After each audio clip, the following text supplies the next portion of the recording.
I've often thought about how my life has changed, from carefree youth to the responsibilities that come with age. When I was younger, I didn't think much about the future. I focused on enjoying life, hanging out with friends, and living in the moment. It wasn't until I met Wilma during my last year of college that I started to see a clearer path. She stood out, thoughtful, quiet, but with a strong inner drive that captivated me. Looking back, I realize how lucky I was to find her.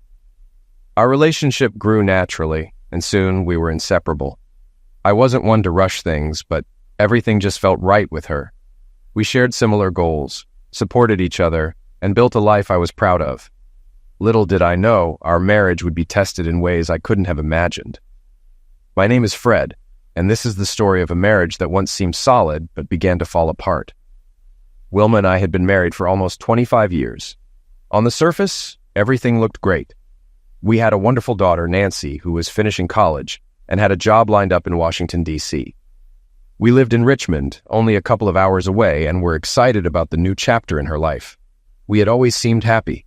We met in college, quickly fell in love, and I thought we shared a deep connection. Before Wilma, I had 2 girlfriends, one in high school and one in college. People always said Wilma was kind and sweet, which was true, though she had an Irish temper when she felt strongly about something. I'd been on the receiving end of that a few times and usually backed down when she was set in her ways. Over the years, we developed our routines. I worked in retail, and she had a long career in the city's codes department. She stayed home with our daughter for her first 5 years before going back to work. Despite some challenges, she enjoyed her job. My career was progressing, and we moved back to our hometown, which we loved. I had other job offers, but Wilma didn't want to leave since her mother was still in the area and getting older. Both my parents had passed away, which was tough, but Wilma, my daughter, and her mother were there for me. She loved my parents too, and it was a loss for her as well. When you've been married a long time, it's easy to start taking each other for granted. That's likely what happened with Wilma and me. With our daughter away at college and preparing to move out for good, I thought it was the perfect time to rekindle our relationship. I started taking Wilma on weekly dinner dates, hoping to bring some excitement back into our love life, which had grown a bit stale. But something felt off. After hearing so many stories about cheating wives and noticing small changes in Wilma, I started to worry. I never thought she'd jeopardize our marriage. She'd always done the right thing, and I trusted her completely. I paid the bills. She handled the household. We worked well together, and we always discussed major purchases. Working in retail, the Christmas season meant long hours for me, often 60-hour weeks as an assistant manager. Wilma, on the other hand, usually had time off during the holidays. Her department at the city always threw a Christmas party, and I made sure to attend, even with my hectic schedule, to meet her colleagues. But starting in the fall, Wilma had become more distant, not dramatically, just a little less engaged. I brushed it off, but she also started losing interest in romance. Our dates became less enjoyable for her, and our love life slowed from once or twice a week to once or twice a month. She blamed menopause and work stress, but something didn't feel right. I had occasional work trips to the corporate office, and in October I was scheduled to be gone for a week. Normally, Wilma hated it when I traveled, but this time she just said, okay. That got my attention. She didn't seem to care much about spending time together, and I asked repeatedly if she was all right. She insisted she was just tired from work. I suggested she see a doctor, and she agreed as I packed for my trip. Before I left, she told me to have fun and behave. I laughed it off since these trips were more work than fun, but it was strange. She'd never questioned my behavior before. As I thought more about Wilma's actions and words, it became clear something wasn't right. I asked if everything was okay, and she said yes. When I told her I'd miss her, she brushed it off, saying it was only 5 days. Normally, she hated sleeping alone, and suddenly I worried, maybe she won't be sleeping alone. I watched her closely over the weekend before my Sunday afternoon flight, which would bring me back Friday evening. I called her friend Beth, but she only mentioned that Wilma seemed tired. I also spoke to her coworker Sally, who revealed a new manager, Barney Rubble, had joined their department recently. Sally said the new rules were keeping everyone busier, but Wilma hadn't mentioned this to me. When I asked more about Barney, Sally hesitated, but eventually told me he was a big, intimidating man. About 35, 6'3", and over 200 pounds. He played football in college and, according to Sally, seemed to like Wilma. They went out for lunch at least once a week, but Sally hadn't noticed anything beyond that. I thanked her but asked her to keep me informed if anything seemed off with Wilma. She agreed, though it didn't make me feel much better. Now I was in full worry mode. Should I confront Wilma or gather more information? I started looking into Barney. I found that he had come from Charlotte, wasn't married, and had 2 sons. He lived about 5 miles from us in a similar neighborhood. I wondered if anyone I knew lived nearby who could keep an eye on him while I was gone. As Saturday approached, I tried to learn more about this handsome and intimidating Barney.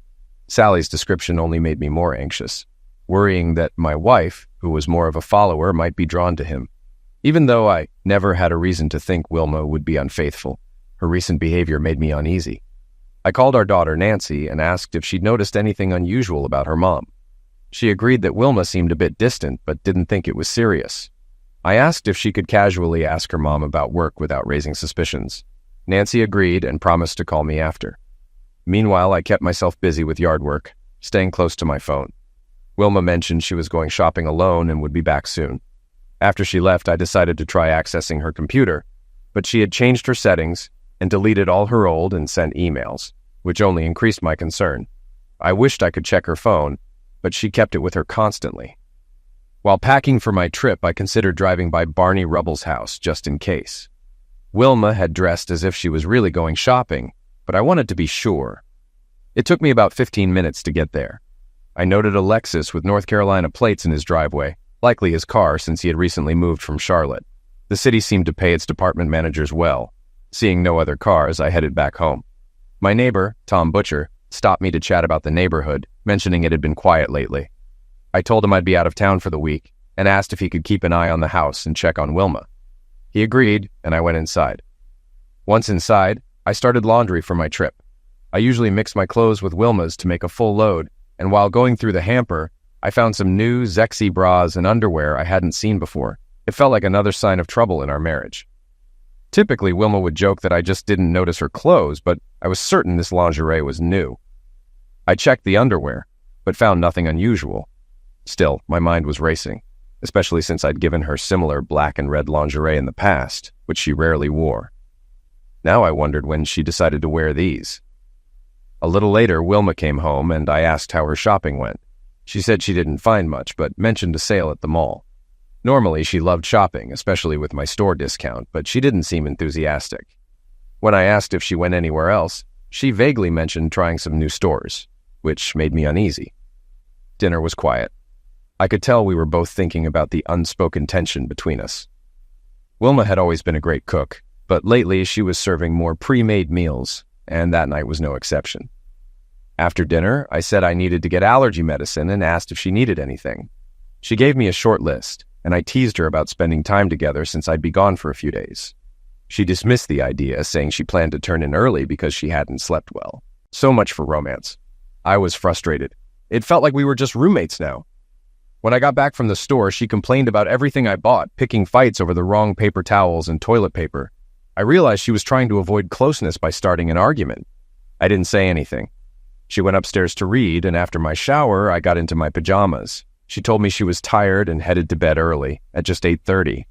I went downstairs to watch a football game and ended up sleeping on the couch, not wanting to go to bed with an angry wife who was clearly avoiding me.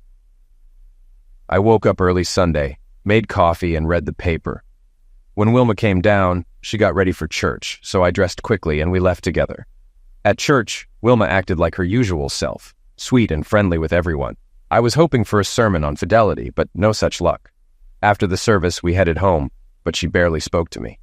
Once home, she rushed inside, forgetting her keys, and I had to let her in.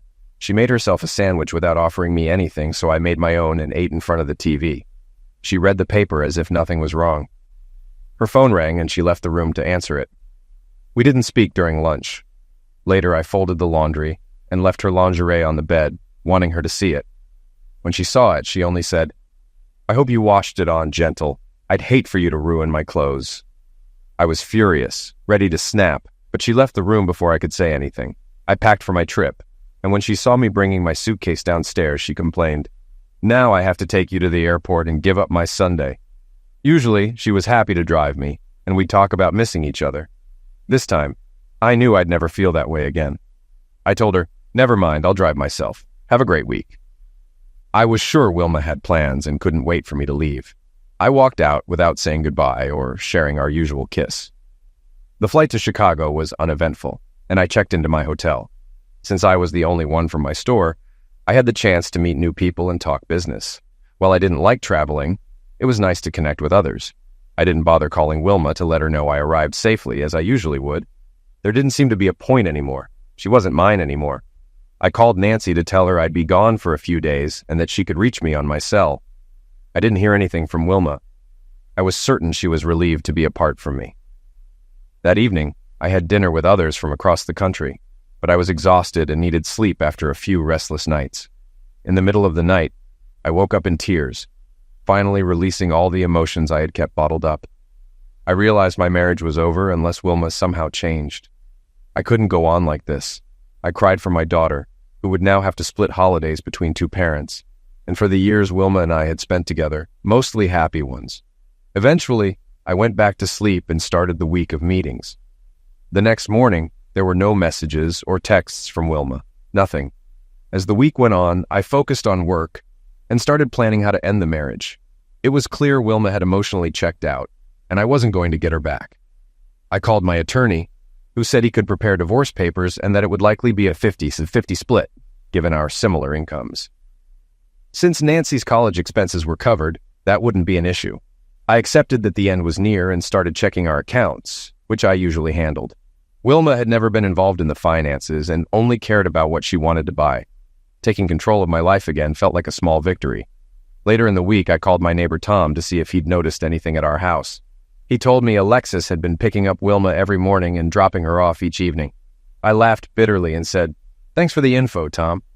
Tom, always nosy, had been watching everything, and for once, I was thankful. I asked him for a favor. Keep an eye on the car, let me know how long it's there, and if possible, take some photos. I was honest with him about my suspicions, and he agreed to help, mentioning he'd gone through a tough divorce himself. By Thursday, I asked my boss if I could leave Chicago a day early, explaining something urgent had come up at home. He agreed, so I booked an early evening flight. I called Tom again, and he told me the car had been parked overnight, sending me photos with timestamps. I told him, "I owe you, Tom." As I flew home, anxiety built up about what I'd find. I knew the marriage was over, but Wilma's behavior still shocked me. How could she change so quickly? After landing, I checked my phone. Still nothing from Wilma, but Nancy had called, so I returned her call. She said, "Dad, I tried calling Mom, but she didn't answer. I left her a message to call me back." Driving home, I saw no cars in front of the house, but thought Wilma's might be in the garage. I stopped by Tom's house first. Tom greeted me and said, "The car was parked in front of your house all night, no discretion at all." I nodded, feeling the weight of his words. He added that they had left around 6 a.m. and hadn't returned. I wondered if they went to Rubble's place or just out for dinner. Tom suggested I park my car on a nearby street to avoid being noticed. I agreed. Then Tom said something that made my blood boil. They looked like a happy couple, holding hands as they got into the car. I felt sick, but replied, "Thanks, Tom." He apologized for telling me, but I reassured him, my marriage is over anyway. I had to decide whether to wait for them to come back or confront Wilma right away. I called my attorney, explaining the situation. He advised waiting for a private investigator in case things got heated, but I couldn't wait. "I need to see it with my own eyes," I said. He cautioned me, but I was determined. I have to know for sure. I turned to Tom and said, "I'm going in soon. I want to catch them in the act, not just talking." Tom offered to come along, but I declined. He left the room briefly and returned with a pistol. "Just for defense, in case anything happens," he said. "I'll stay outside with my camera and phone, just in case." I appreciated Tom's help, but the reality of what I was about to do hit me hard. I walked to my house, checking the time. It was around 9 p.m. Peeking through the window, I saw Rubble kissing Wilma passionately. My heart broke, but I stayed quiet. With the curtains partially open, anyone could have seen them. Tom took a few photos. Rubble, much taller than Wilma, started undressing. He stripped down to his boxers, revealing a muscular body. Wilma stood up, grinning as he removed her blouse and pants. She wore the red lingerie I had found earlier. At that moment, any remaining hope I had was gone. Rubble picked Wilma up and carried her upstairs. I followed, quietly unlocking the back door. I heard her giggle as Rubble said, "I'm going to use you like my little Zex toy." I turned on my phone's video recorder and moved to the bedroom door, which was partially open. Rubble was unclothed, with his back to me, as Wilma lay on our bed. My emotions were a mix of anger, hurt, and numbness. As I stood in the doorway, Wilma suddenly turned and saw me. Her face changed from desire to shock in an instant. Rubble saw me and laughed. "The chicken is here. Now you can see how a real man handles your wife." I was shaking with rage, but kept my voice steady. "Screw you, and her too. No one disrespects me in my own house." Rubble smirked. "What are you going to do about it, cuck?" I asked calmly. "How big are you?" He puffed up. "I'm 6'3", 225 pounds, and I've got something you'll never have, a giant Johnny." I nodded, staying composed. "Do you run too? Stay in shape?" He looked confused, but answered, "Yeah, I run. Why?" "Good," I said, pulling out the weapon. "You'll need to outrun a bullet." Wilma screamed, and Rubble's confidence disappeared. "Hey man, don't do anything crazy," he begged. "Get on the floor, now!" Rubble dropped to his knees while Wilma whimpered. I continued. "Who decided to screw in my house, you or Wilma?" He stammered. "We knew you were out of town. Wilma wanted to be here in case you called." I shook my head. "Brilliant. How many times have you slept with my wife?" 5 times, he admitted. "When was the first?" "Monday night," he said, panicking. "Please, Wilma, tell him." Wilma, frozen in shock, nodded slightly. "Put your head on the floor," I ordered, "and don't move." I laughed bitterly. "Your Johnny doesn't seem so big now. Not so arrogant, are you?" I pointed the weapon at his lap. "How about I pull the trigger? You won't die, but you won't be having fun either." "Please, no. I won't touch her again," Rubble begged, starting to pee himself. "Pissed yourself, huh?" I mocked. I told him to get dressed, still laughing at the absurdity. "You're a joke, Rubble, but don't worry, I've got it all on video. If either of you causes trouble, I'll release it." Wilma, terrified, nodded. Rubble, trembling, agreed, saying, "Please don't release it." Once he was dressed, I told him to leave. I mentioned Barney Rubble before he left, saying, "Don't go messing around with any more married women, okay?" He nodded and walked out, leaving me alone with my unclothed, crying wife. I told her to get dressed and that we'd talk after I made some coffee. Downstairs, Tom told me he was proud of me and had heard the whole conversation. Surprised, I thanked him. He revealed that when he gave me the weapon, it only had 1 bullet, and he was ready to step in if needed. "I didn't want you eliminating them both and making a mess," he said. I shivered, realizing the risk, and thanked him again. "Don't hurt her," Tom warned. "You'll end up in jail and your daughter needs you." "Thanks, Tom," I replied, though my mind was elsewhere. A few minutes later, Wilma, now dressed, came down. I poured her some coffee, and we sat down. She tried sitting next to me on the couch, but I moved to the recliner.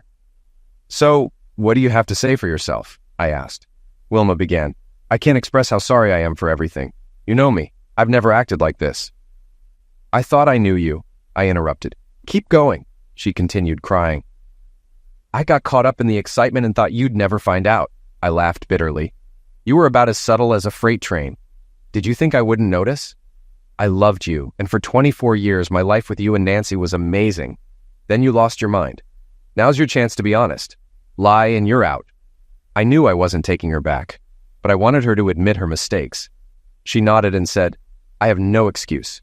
He swept me up in the moment. He was wild and intense, something I've never felt before. "You're so loving and kind," but he took what he wanted. She paused, and I stared blankly at her. "I know it's stupid. I acted like a teenager." "Quite the date," I said. 5 Zex sessions. And don't forget the groping and lunches. Your coworkers saw it all. They know you're a strumpet." She gasped. "I never thought they'd notice." "Well, they did," I said. She cried more. "I'm so sorry for everything. I've disgraced myself." "I agree," I replied. "But you also humiliated me. Your selfishness and lack of respect were unbelievable. I never imagined someone who claimed to love me would treat me this way." I began to tear up. She tried to come closer, but I stopped her. "Don't come near me," I said. "You've ignored me for weeks. You didn't even call me once while I was away. You were too caught up with your lover to remember the man who stood by you for 24 years. Shame on you, Wilma. I thought you'd love me until I died, for better or worse." Then I broke down in tears.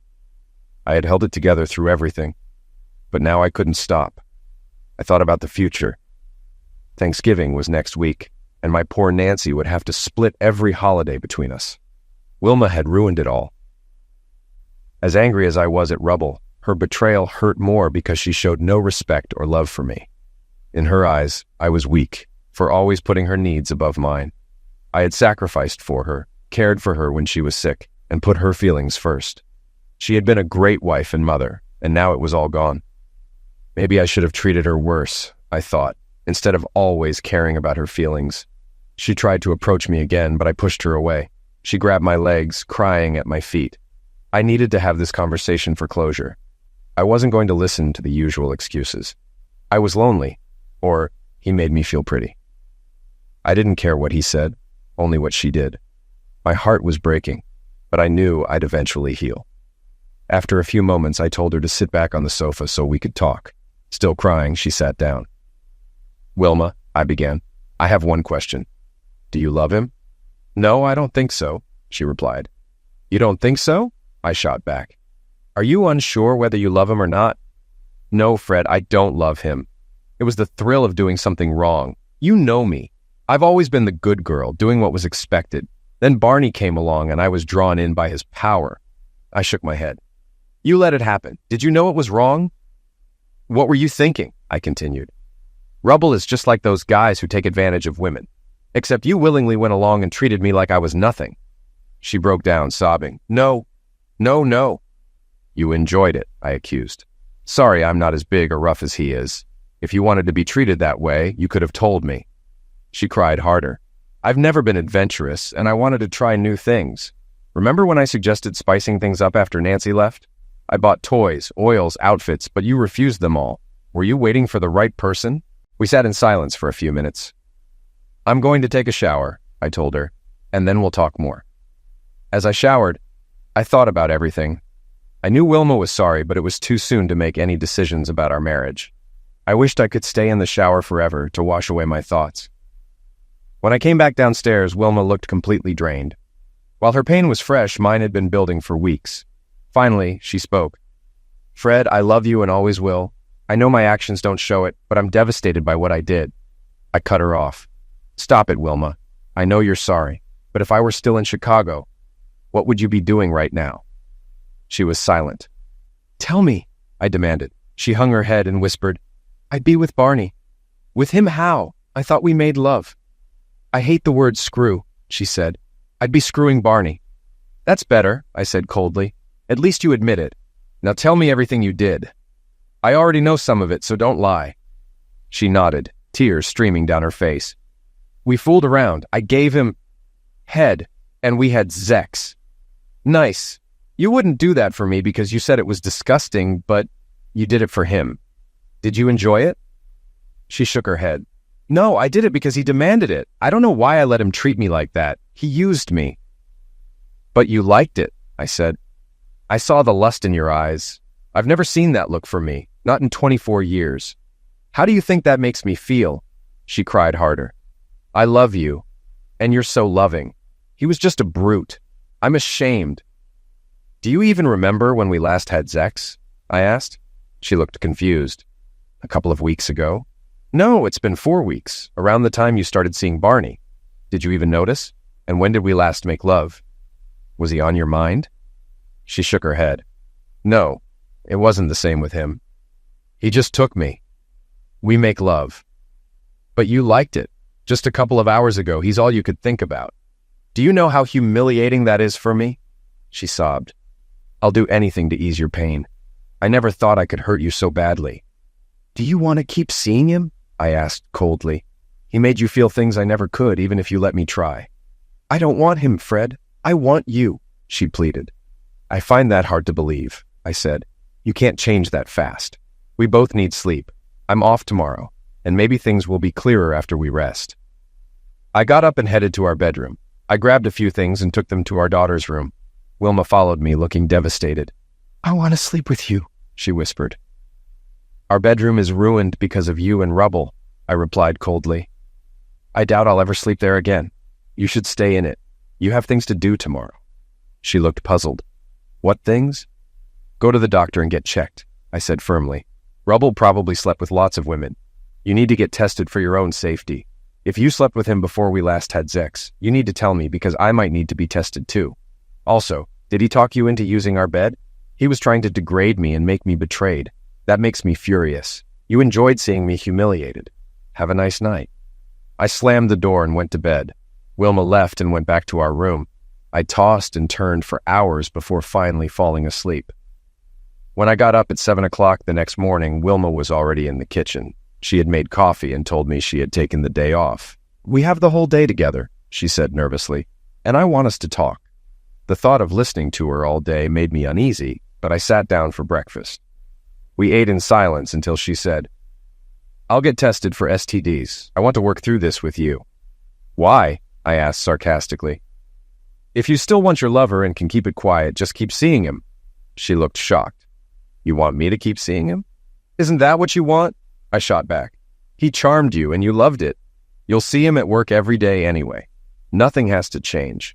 Might as well keep enjoying Big Tool if that's what you like." She stared at me, tears in her eyes, confused. "Why are you saying this? I want to be with you."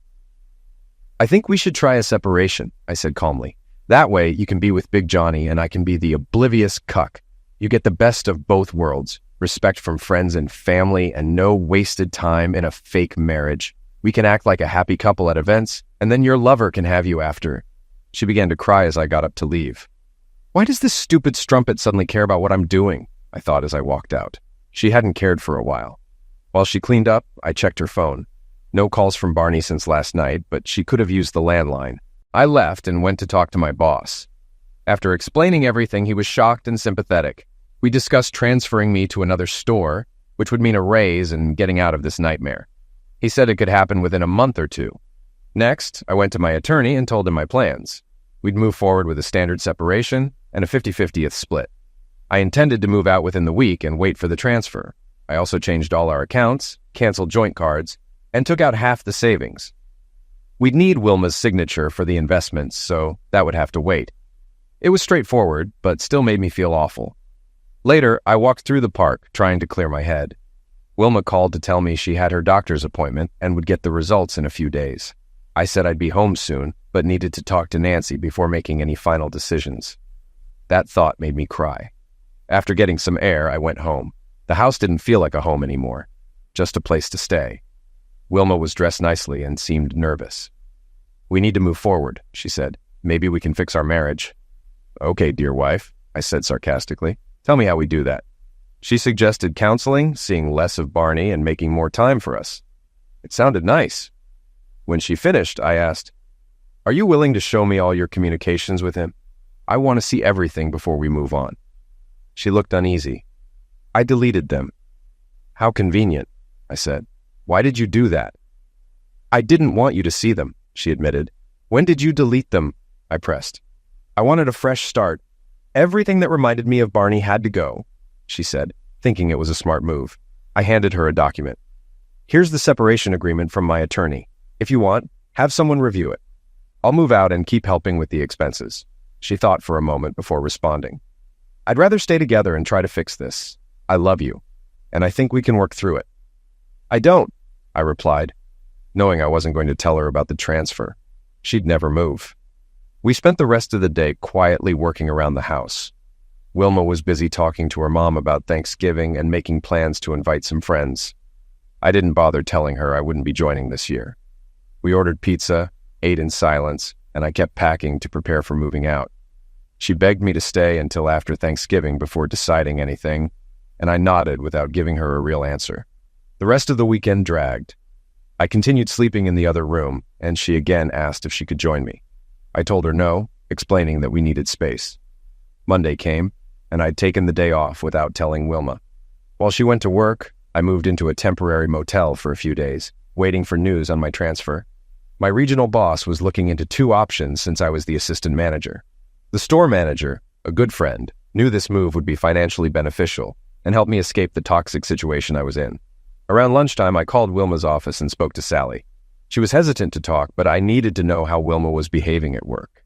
Sally said Wilma had been very quiet and kept to herself. She also mentioned that Wilma spent about an hour in Barney's office earlier and came out looking upset. When Sally checked in later, it seemed like Wilma had been crying. Sally asked her what was wrong, and Wilma admitted she'd had a rough weekend and that things with me were difficult. When Sally asked, "Does this have anything to do with Barney?" Wilma just nodded, but didn't elaborate. I thanked Sally and decided to call Wilma. After waiting a bit, I called to see if I could pick up on anything suspicious. When she answered, I asked, "Are you at lunch?" "Yes," she replied, with the noise of people talking in the background, likely a restaurant. "Are you alone?" I pressed. "Yes," she said, just grabbing lunch and heading back. I wanted to believe her, but I called Sally again. Sally told me Wilma had only been gone about 25 minutes, so maybe she was telling the truth. But Sally also mentioned Wilma had gone into Barney's office for another 30 minutes after lunch. I thanked her again, moved more clothes to the motel, and spent the rest of the day trying not to think about Wilma. By the time Wilma got home around 5 o'clock, I had made up my mind to tell her I had moved out. When she arrived, I sat her down and said, "We need to talk. I've moved out, and I think we should live separately for a while to figure out what's next." She looked shocked. "Fred, I don't want that. I think we should stay together and work this out." "How? How can we work this out? Maybe we need time apart to see if we even still want this marriage." "No," she replied, even more shocked. "I don't want a divorce. Not at all." "Wilma, since I confronted Barney, have you spoken to him?" She hesitated before answering. "Yes, but we were just talking about how to work together, that's all." "Please, Fred, don't do this. Let's just get through Thanksgiving first. It could help us both." "I'm sorry," I said, softening a bit. "But I love Nancy, and I think you still want Barney. It's too painful to be second best to my wife. We need to talk to Nancy and tell her we've separated." Tears filled her eyes. "Please, Fred, don't tell her. Not yet." "She needs to know," I insisted. "We can't hide this from her." I stood up. "I should go. I'll be in touch." I hugged her briefly, and she cried as I left. Back at the motel, I settled in and worked on a few things. I told Wilma she could call if anything important came up, but otherwise we needed space. That night, I barely slept, tossing and turning with everything weighing on me. The next day, I went to work, throwing myself into the holiday rush.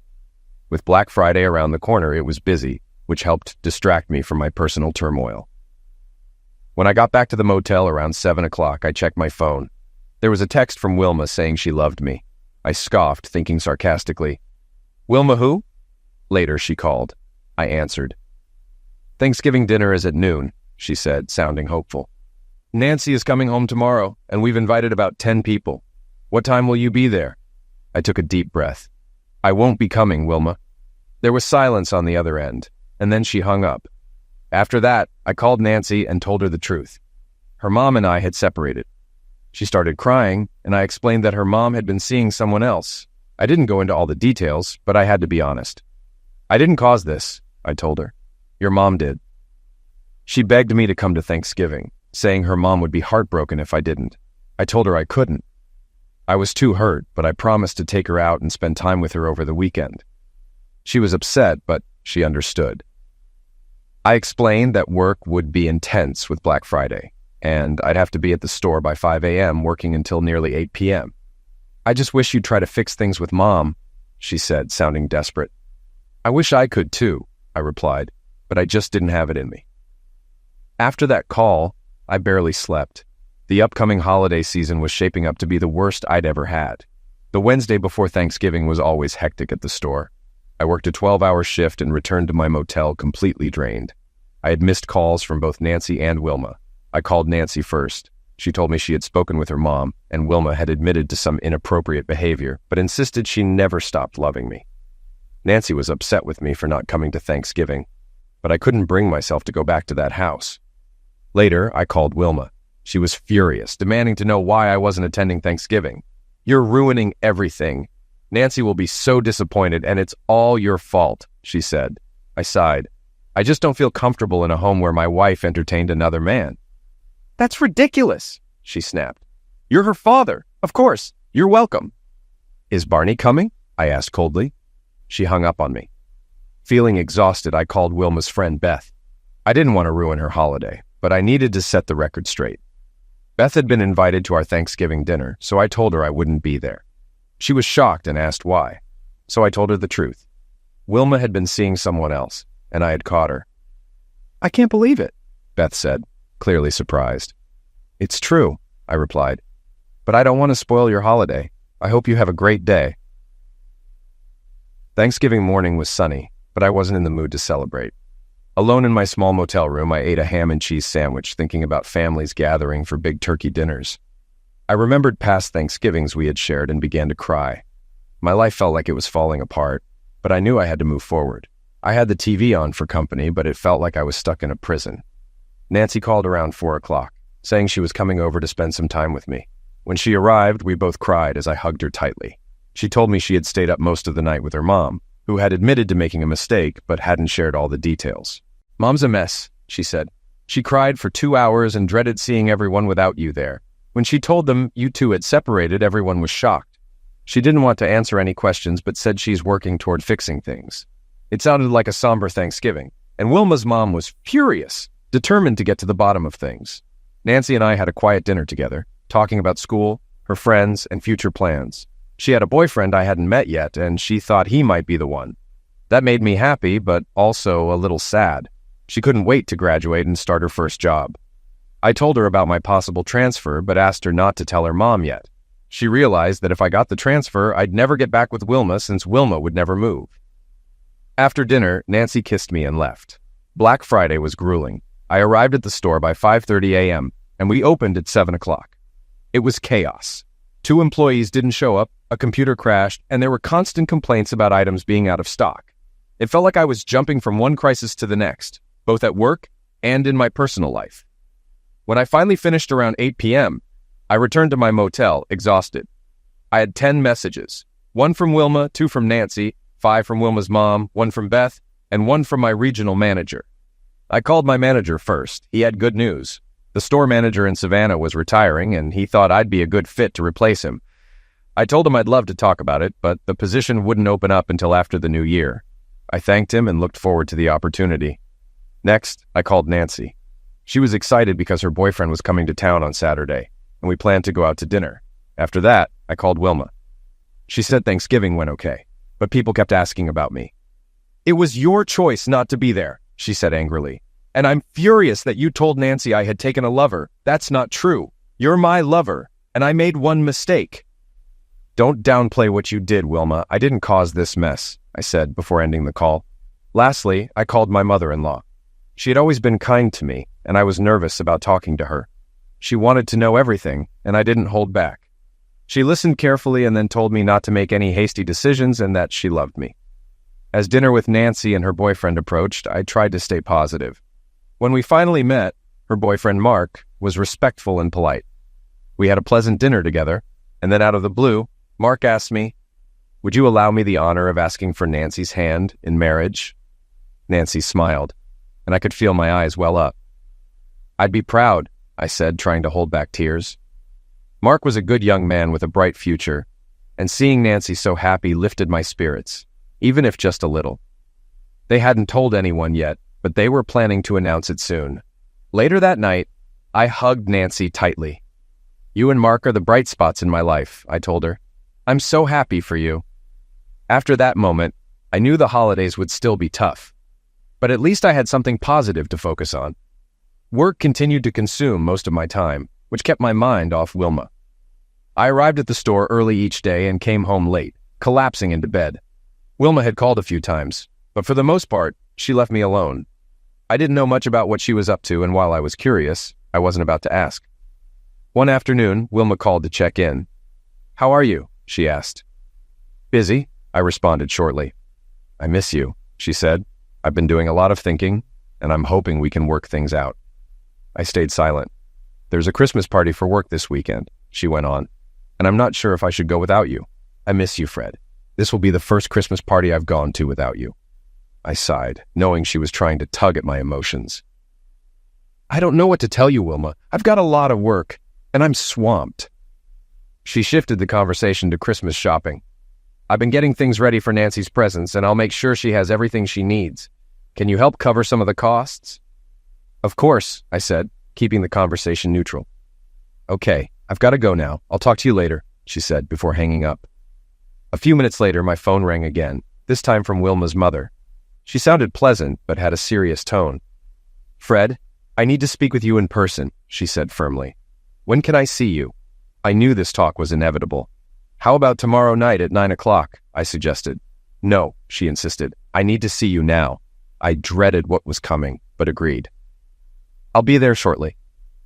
I pulled into her driveway around 9:15. She greeted me with a hug. "I'm exhausted," I admitted. But I'm here. We sat in her living room, and she got straight to the point. Fred, you need to talk to Wilma. She's been a wreck without you. I sighed deeply. I get it, but this isn't a good time. I'm working long hours and barely have any free time. Just then, the front door opened, and Wilma walked in. I hadn't seen her since before Thanksgiving, and I felt a flood of mixed emotions. She looked a bit thinner, but still beautiful. My heart raced, but then anger quickly took over. Calm down, dear, Wilma's mother said gently. This won't take long. Wilma rushed over and hugged me tightly around my waist. Fred, she began, I know I hurt you, but I'm trying to make things right. I've been seeing a counselor, and it's helping me understand our issues. I want you to take me to the Christmas party. Please, I'm begging you. It's for my job, and they like to see couples. It could help me at work. Wilma, you know I'm working insane hours right now. It's really hard to get away, I said, keeping my tone even. Won't it be awkward if I'm there with you? I'm sure Barney would love to humiliate me again. Barney's an idiot. I don't care about him. I care about you, she pleaded. Please, Fred, there's dinner and a dance. You can leave after dinner, but just promise me one dance. Please, just one. I didn't know how I kept ending up in these situations. Fine, I muttered. I'll think about it. She smiled and kissed me on the cheek, and I stood up to leave. Wilma's mother gave me a hug as I left. Please give her another chance, she whispered. She's lost without you. I'll think about it, I replied, heading back to the motel. The party was set for the next Saturday at the Marriott. Cocktails at 6 o'clock, dinner at 7 o'clock, and dancing from 8:30 until midnight.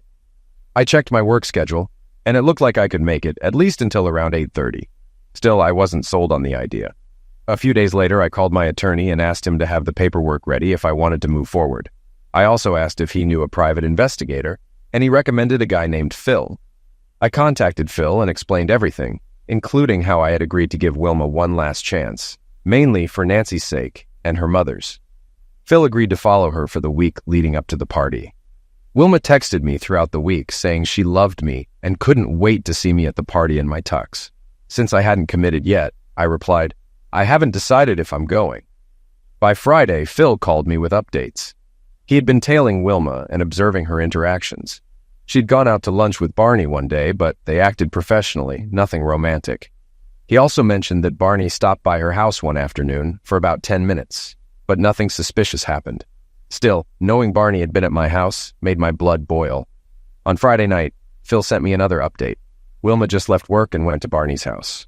She's been there since 5:30. A pizza was delivered around 6:15. It was now 8:30, and I felt sick to my stomach. I knew this was the final straw. Even if I had been considering giving her another chance, this erased any possibility of reconciliation. I asked Phil if he could get any pictures, and he said he'd try.